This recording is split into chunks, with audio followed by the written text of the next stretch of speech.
निवडणुकीसाठी पालघर जिल्ह्यातून 100 कोटी वसुलीचे उद्दिष्ट ठेवून वसुली केली जात आहे। त्यासाठी विविध भागातील अधिकाऱ्यांना बोलावून 20 कोटी देण्यास सांगितले जात आहेत, असा खळबळजनक आरोप बहुजन विकास आघाडीचे अध्यक्ष आमदार हितेंद्र ठाकूर यांनी बुधवारी पत्रकार परिषदेत केला।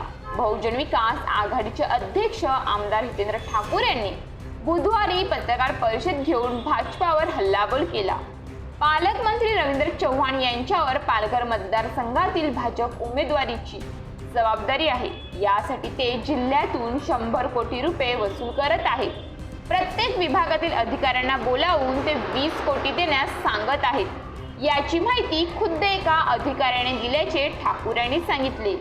महामार्गावरील सन या हॉटेलमध्ये चव्हाण यांचा मुक्काम असून तेथील मागील 15 दिवसांचे सीसीटीव्ही चेक करा, असेही ठाकूर यांनी सांगितले। अधिकाऱ्यांना फक्त ठेकेदारांकडून पैसा गोळा करण्यास सांगितले आहे। यासाठी जिल्ह्याच्या विकासाची कामे बाजूला ठेवा, असेही सांगितल्याने जल जीवन मिशन सारख्या योजनांचा बोजवारा उडल्याचे ठाकूर यांनी सांगितले। या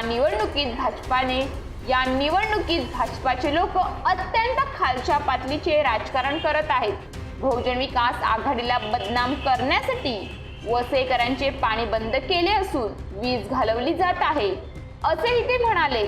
शिवसेना ठाकरे गटाचे प्रमुख उद्धव ठाकरे यांनी केलेल्या टीकेचा देखील त्यांनी समाचार घेतला।